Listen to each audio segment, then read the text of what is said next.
What is cracking, my gang members? Today we're back at it again with another video. In today's video, we're going to look at some major influencers in the Manosphere and place them here in the tier list accordingly. So at the bottom, we have the better off without tier. This means that the Manosphere will be a better spot without this person.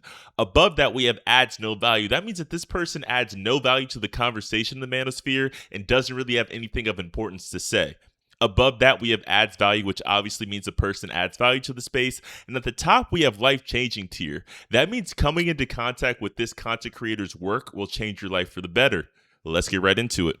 So to start things off, we have John Zirka. John Zirka is a very polarizing character in the Manosphere. When he first came on the scene, I could not stand the guy. He was obviously fishing for attention, obviously clip farming, and just doing whatever he could for clout. But the more screen time he got, the more he grew on me. We're going to put Zirka in the adds value category because there has never been a demonstration of hot, cold, push-pull game executed so well on the internet to this date. You will see him on stream getting into it with women constantly. They say, I hate this guy, I can't stand him. Then 4 hours later, you will see the very same woman cuddled up in bed next to him. And to be 100% honest, he belongs inside the life-changing tier for a reason I haven't yet mentioned. His esoteric wisdom and understanding of psychology is unmatched. If you ever have time, go to his Twitter or go to some of his deeper solo streams, and it's hard to believe that the same person you saw acting a complete ass on stream or on a podcast has such a deep understanding of the world like Zirka does. Definitely life-changing. Next up, we have the co-host of the Fresh and Fit podcast, Walter Weeks, aka Fresh.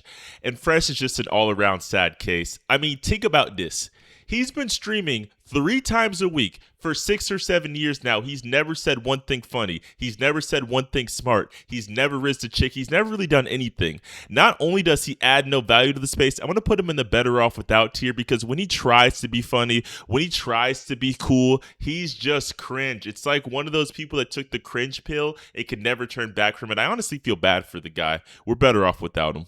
Next up, we have Clavicular. Clavicular is the champion of the black pill and has been on a generational run since late 2025, and that very run is continuing now in 2026. He's the first person I've ever seen prove black pill theory right. Black pill theory that if you get your looks on point, you'll get the girl, you'll get the clout, you'll get the money, and for that reason, he adds value. Watching his ascension is entertaining, and I'm excited to see how far he can take this all. The only thing more interesting than watching him ascend is watching me ascend, which you guys can play a direct part in by subscribing to the channel and liking the video right now. Next up, we have Brian Atlas. Brian Atlas is the host of the Whatever podcast, which is the perfect name for it because nobody gives a fuck about it. If they ceased operation tomorrow, nobody would care. And my bone to pick with this guy is he's pudgy, he's monotone, he's boring, he's a dork, and all the content that they do manage to get comes from OnlyFans girls or co-hosts. He doesn't really do much besides sit back there. He also gives the vibe that he's on medicine or some type of SSRI. I don't know, his voice just pisses me off and I just wish he'd go away. We're better off without this guy. Next up, we have Rolo Tamasi, the rational male. You see, Rolo gets a lot of shit because he's the grandpa in the red pill space now, but I vouch for him 10 times out of 10 because he's dropped the single best piece of red pill literature to this day, and that's the rational male. If you read the book, it is red pill after red pill. Like every 4 pages, there's some mind-blowing epiphany that you will have due to his writing, and for that reason, I'm going to say he's life-changing. Now, one thing I have to say is he's not the most entertaining guy. When he goes on live streams, when he goes on podcasts, he is a little bit awkward, but the man can write like no other. What's preventing Rolo Tamasi from having the whole manosphere in a chokehold is that nobody reads in 2026. People do Instagram reels, live streams, TikToks, which is not his strongest medium, but give Rational Male a read, and I promise you will not regret it. Next up, we have Nick Fuentes. Nick Fuentes is not only the most controversial figure in the Manosphere, he's likely the most controversial figure in the world right now, especially amongst young adults. I can't lie, I don't agree with his message or the agenda that he's trying to push, but I'm going to say that he adds value. He adds value because he proves that if you stand on business and never fold and never change your message, you will get buku money, you will get fame, and you will eventually break through and have a crowd behind you. So he adds value, but not for the reason that most people would think he does. Next up, we have Andrew Tate, Top G. He went on a run in 2021 to 2022. He's not as famous now, but the impact that he left on the world still stands to this day. Tate is credited with bringing the red pill to the mainstream for better or for worse, and he's the first person from the Manosphere we've ever seen go mega viral. His takes on hard work, motivation, and how to be a man are the best out there, and for that reason, I'm going to say he's life-changing. Tate has pivoted from the motivational and philosophical content that he once was famous for to more of a bullshit scammer influencer thing now, but the impact he had on the space will never be forgotten. I think when you come into contact with this content, your life will change for the better. Next up, we have Destiny. Destiny is the one left winger in all of the Manosphere, and for that reason alone, it's fair to say that he adds value. Not only does he do a good job advocating for the left in the blue pill, he does a good job staying centered and not getting emotional. See, when the red pill was at its peak, it would always try to get opponents to debate against it, and it would be people that obviously didn't have the IQ to debate, or they would get way too emotional, lose their shit. Destiny stays grounded and does a good job advocating for the blue pill. I think when movements like the red pill come up, you do need formidable opponents like Destiny to either deflate it or make it stronger. I think he did a little bit of both.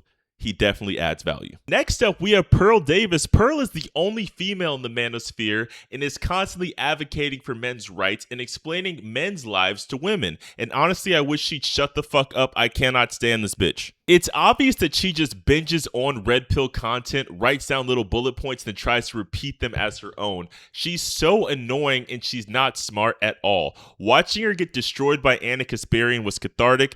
We're better off without her, and I wish she would go the fuck away. She's so annoying. And you can tell her heart's not really in it. She's a 3 out of 10, but if she managed to work her way up to a 6 or a 7, she would never enter the Manosphere and she would never be advocating for men.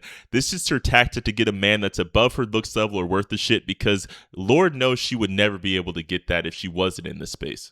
Next up, we have Tristan Tate. Tristan Tate is the brother of Andrew Tate and has kind of been riding Tate's coattails since he first ascended back in 2021. He adds no value to the space, but I want to just have an asterisk on this. I do like Tristan Tate. He has his own style, he has his own presence, and he's not just a top G clone, which seems like it would be the answer if your brother's so mega viral. I respect that he's his own person. He just adds nothing to the conversation. Next up, we have Wheat Waffles. Wheat Waffles is the largest black pill content creator on YouTube right now. He's an interesting case because I feel like if I saw him in public executing the game that he speaks about online, I might actually die from cringe. But one thing he can do is break down complex red pill, black pill, blue pill topics in YouTube videos and make them extremely easy to understand. For that reason, I'm going to say he adds value to the space. If you ever have time, check out his channel. While he might come off a little autistic and a little spurgy, he's great at YouTube. I have to give him that. Next up, we have Kevin Samuels. You see, Kevin Samuels did a good job bridging the gap between the red pill and the black community. He went viral in 2020 for having his show where he would deliver harsh truths to women. He did so with class, he did it with elegance and grace, and it was also entertaining to watch. For that reason, I'm going to say that he adds value. Huge rest in peace to Kevin Samuels. Next up, we have Owen Cook, aka RSD Tyler. I go back and forth on this dude. I'm just going to keep it a stack. He tries to come off as someone who's a self-improvement, self-help guru, but at the end of the day, he's a sales rep. Everything he does is always related to buying a product. But I will say that he's a damn good sales rep, and for that reason, he adds value. He's a good sales rep because what he's selling is not available anywhere else in the Manosphere. It seems like social skills is part of SMV that everyone tends to skip over, and he has it on lock. Next up, we have Andrew Wilson. Andrew Wilson is a regular guest co-host of the Whatever podcast and is a master debater. He does a lot of master debating. My gripe with him is that he debates OnlyFans girls that are 25 years old and obviously don't have the intellectual capacity to keep up with him. I'm going to put him in the adds no value category. He kind of comes off as a bully, and the fact that his wife has 3 baby daddies is insane. Next up, we have Richard Cooper. Richard Cooper isn't a major influencer in the Manosphere. He's just kind of there. And before making this video, I figured I'd browse his content and see what he's all about. I'm honestly extremely unimpressed with his work. He's kind of like Pearl, where all they do is repeat other red pill talking points. What I don't like about him is the dude has negative aura. He comes off angry, bitter, divorced, monotone, bald, all the things you don't want to be in life. So it's fair to say that we're better off without this guy.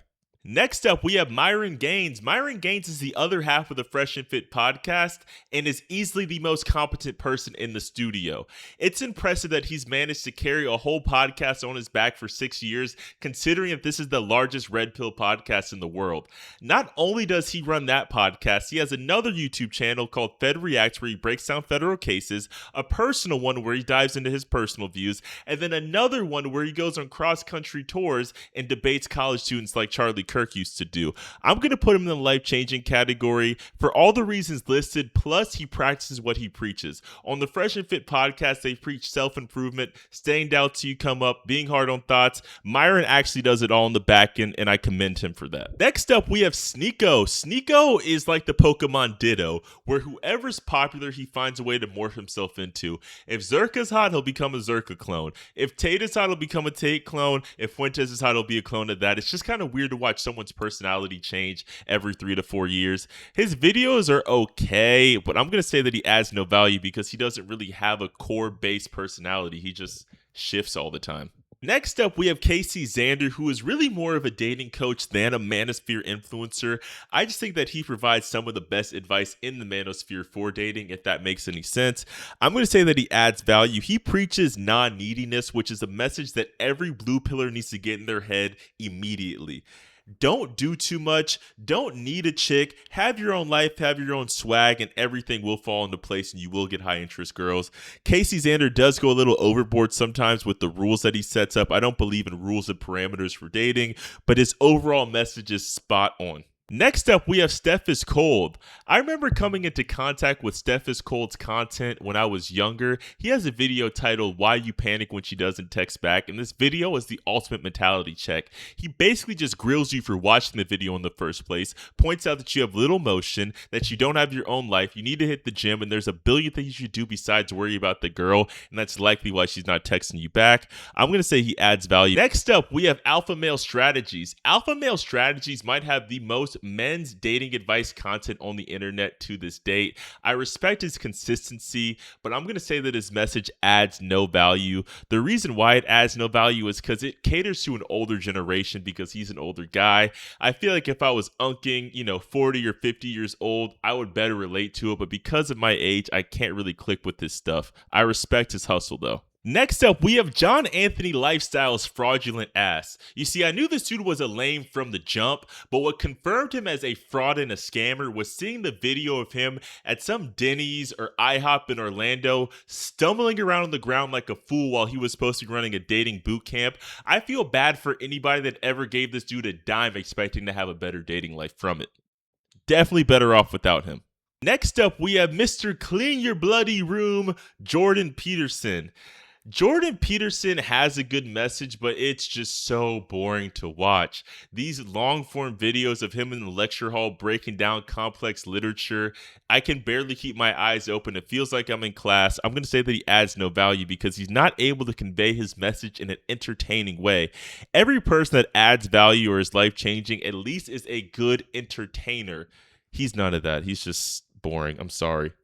And the last person we have in this video is FitX Fearless. He adds no value to the space, and I honestly think he's a terrible person as well. I have a whole video explaining why I think he's a terrible person, so if you need that, let me know down in the comments below. If you made it this far in the video, you gotta like and subscribe because I have more fire content on the way. And if I forgot any Manosphere influencers in this video, drop them down in the comments below and we'll put a tier list rating on them. Thank you so much for watching. I appreciate it. Peace.